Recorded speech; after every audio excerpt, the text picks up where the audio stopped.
Today I'm going to discuss 10 tips to perfect recruiting in Empires and Puzzles. Make sure you leave a comment below and let me know which tip helped out the most, or if you still have any other questions regarding recruiting, and I'll make sure I reply back to those. Tip number 1 is to understand what type of alliance you're in. Top alliances, these are typically between 1 to 100. They're pretty consistently on the leaderboard. These are alliances that are always up there. They're not up there because you've spammed Titan to get a higher score. They're pretty much consistently up there. The thing of it is, with the alliance, they are way more competitive. They've got stricter rules. The damage on the Titans in wars, they have certain parameters on that, and it can be very stressful and very time intensive to be playing in those groups. And it usually requires a bit more money. Typically, you're not going to find a free-to-play player that is not somebody that's been playing this game for a very long time in those top alliances. Maybe you have some OG players because they've just been playing a long time.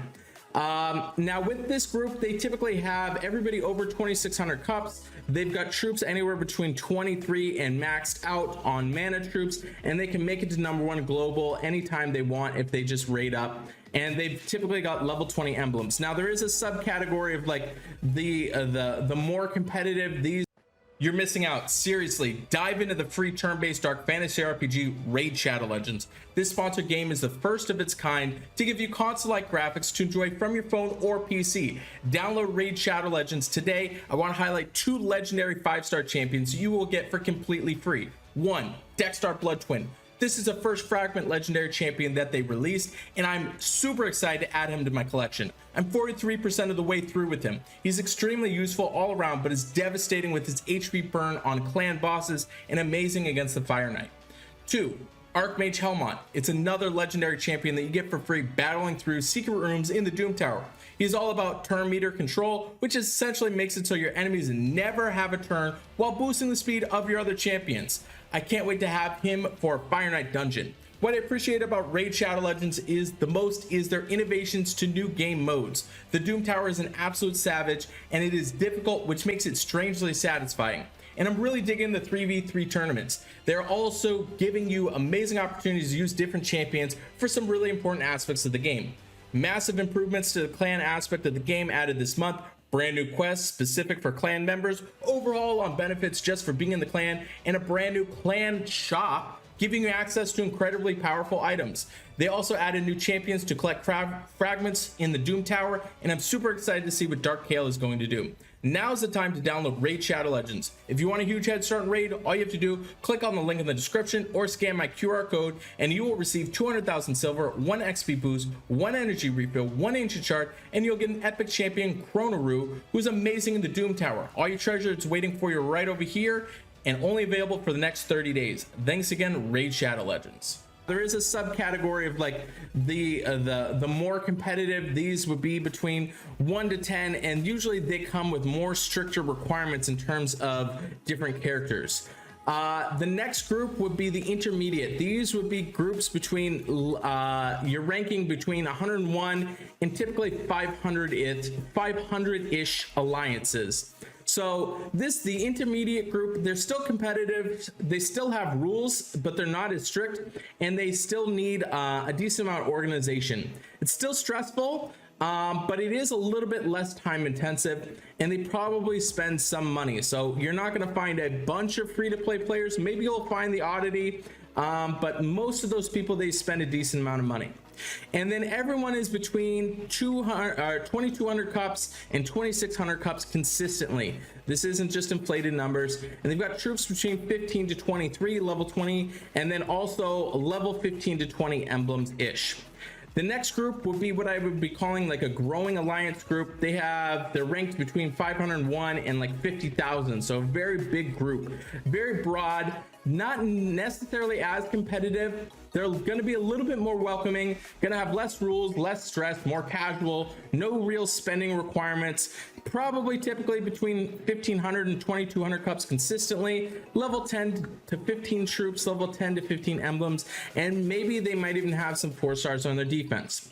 Next group would be what I would consider like a beginner alliance, ranked between 50,000 and unlimited. They're not really competitive, no real requirements, super welcoming, very little stress, mostly free to play, and they either have 0 cups up to like 1,500 cups, No real restrictions on the troops, on the defense, and you pretty much just come as you are. The next group of alliance would be kind of a niche alliance. These are all different types of requirements, usually have something specific, like a specific commonality that is not associated with empires and puzzles. So maybe they're from a specific country or a specific belief system, specific mindset, hobbies, sports teams, stuff like that. So they are all ranging in different competitiveness. It just could go all over the place. The reason why it's important is because you want to kind of categorize your own personal alliance, so then that way you can kind of gauge your audience as to who you're trying to reach and what you're trying to accomplish when you're recruiting. Because the problem is, if you try and go and recruit somebody that has way high level stuff and they're probably not going to stick around in your alliance, maybe you'll get them to stay, but more often than not, those high level caliber players are going to be recruited by top end alliances, and they're going to shift their focus on playing a little bit more competitively. So you want to try and have your group in a cohesive state to where everybody's kind of in the same bracket, kind of pushing for the same thing. The next tip number 2 is, are you better at being a team player or a leader? This is something that you really have to ask yourself. And I will tell you personally, when I ran 7 Days Departed, there was definitely a lot more requirements that I had to do, that I had to put into play to be running that alliance. And I was doing it for about a year and a half. And now I've gone back, and now I'm just getting used to just being a player, and there's nothing wrong with that. So just so you guys know, if you're running alliances, maybe it might be okay to just be a player. Go join a group that has higher requirements that you fit into, and maybe you want to grow and learn from players that are playing at a higher level, and you maybe pass on your leadership. I do recommend that you get a very range audience. Maybe you play with some beginner alliances and see where that is at. But I think that it's important for you to understand that. And part of this goes into, are you willing to make the sacrifices in your alliance to make it to the next stage? So a lot of times leaders are not willing to make that sacrifice if the whole alliance wants to push and wants to maybe get into intermediate, and the leader just isn't in that place. So maybe it's time to just not be doing that. And just because you have a high level doesn't mean you should run an alliance. I will tell you that there are a lot of players that have really, really high characters, and they're just not fit out to be running an alliance. That doesn't necessarily mean it. And then on the flip side too, just because you're low level doesn't mean that you can't run an alliance. When I was running Departed, I was on the lower end in terms of heroes. I didn't spend a whole bunch of money when I first started, and I was still able to keep up and run it with everybody. It wasn't all about spending, but it was because I fit into that leadership position. Tip number 3, recruiting starts with retention. The more players you keep, the less you have to recruit. I see a lot of people that are trying to get tips on recruiting, and they're not trying to fix the system within their own alliance that would make it so they actually keep players within the alliance. This was something that I harped on over and over while I was running Departed, was I wanted to create a system that people wanted to stay. They couldn't get recruited because they were already playing with an awesome group of players. So I think that it's really important that you evaluate your group right now. Is this a welcoming culture? Is this a place that you want to be? Is this a place that kind of pushes people but doesn't make them feel pushed out? Because people are going to want to do that. So you want to make sure the first part of this is everyone in your alliance on the same page? If you're not all on the same page, different people are growing in different directions, they're going to outgrow the alliance. So it's very important that you know that. And another big one is high-level toxic players will always be toxic.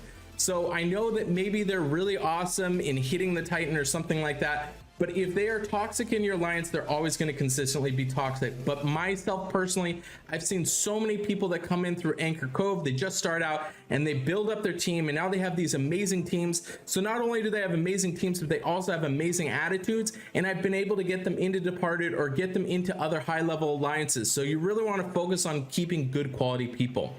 Big thing on this too is it's much easier to recruit when less spots you have open. So you're going to have a higher chance of getting those people to come into your alliance. If say you're missing 1, maybe 2 people, it's going to be much harder to recruit if you're at 17 people and they're just going to look at it as, well, this group of players aren't really that serious. So it's going to be much harder. So you want to try and recruit when you've got less players to kind of keep that, because it also keeps the morale of the whole alliance kind of going in that direction. And the big thing is to do what's right for the betterment of the whole alliance. This will really help out with your retention if you're looking at the alliance as a whole and not your ego. I remember there were so many times when I would suggest a certain strategy, a certain something, and I realized that that was probably not the best option for everybody, and I had my co-leaders tell me so. That goes into my next tip, which is to use your co-leaders and elders as a council. They're there for a reason. You want to get a collective agreement from everybody.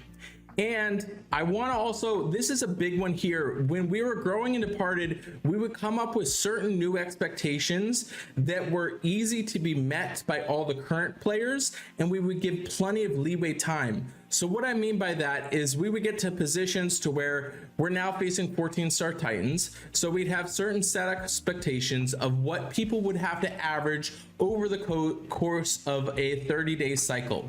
You want to give ample time for your current players to meet that, and then any new players that are coming on, they know about these certain requirements and expectations of them joining the alliance. So you want to ease people into new strategies.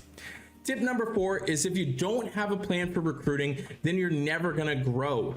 I've seen this over and over again to where people are wondering, how do I recruit? Well, big part is they literally just don't even have a plan to recruit. They just make these copy and paste messages that they spam into the game chat and pray and hope somebody reads it, because more often than not, you're probably not even going to read it.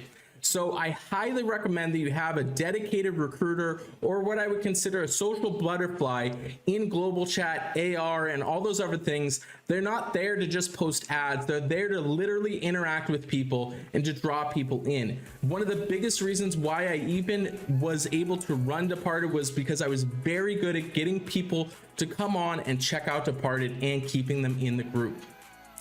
Next tip on this is to create a line or Discord group specific for your alliance that will give you better communication. You're able to send screenshots, videos, and stuff like that. So that's really important that you either download Line or Discord. And then another one is to make sure you add Line or Discord in your welcome banner so people can contact you if they find your alliance. And then people are wondering, recruiting ads, do they work? Do they not? I don't know. You guys let me know. I've never used a recruiting ad in my life, but I was a little bit more privileged than everybody else because there was such a big name behind 7 Days Departed that it wasn't really necessary for that group. So recruiting ads, you guys let me know. I don't know if they work or not. I'm not a big fan of it, but you guys can let me know in the comments. Tip number 5 is check out anchorgame.com. I've created an alliance recruiting page so you can actually find all the alliances with their line IDs, and you can check those there. If that's something you're interested in, you can go check out the website there. Tip number 6 is what I call ABR.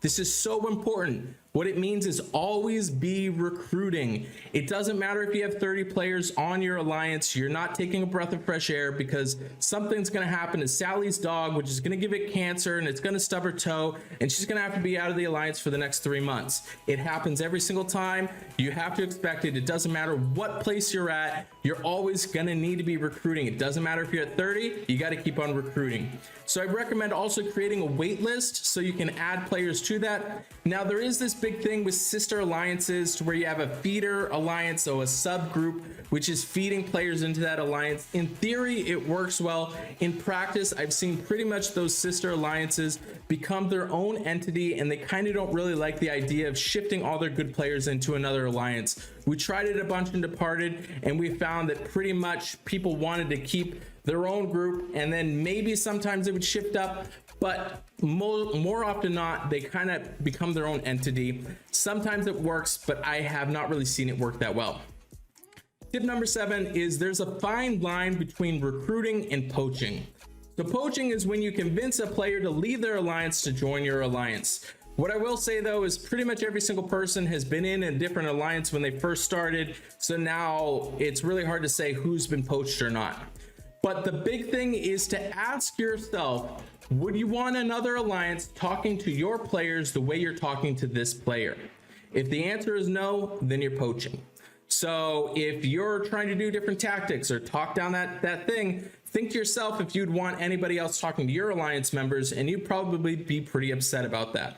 The biggest thing is you want to present the benefits and ask them and get them to ask you about your alliance, and not try and convince them that their alliance is not the good thing. And just sometimes you're just not a good match for them. Maybe you do present the opportunity to where you're facing higher level titans, or you have a more organized structure, and you can just say, hey, this is what we do here, and you want to get the players asking about your alliance rather than convincing them to leave.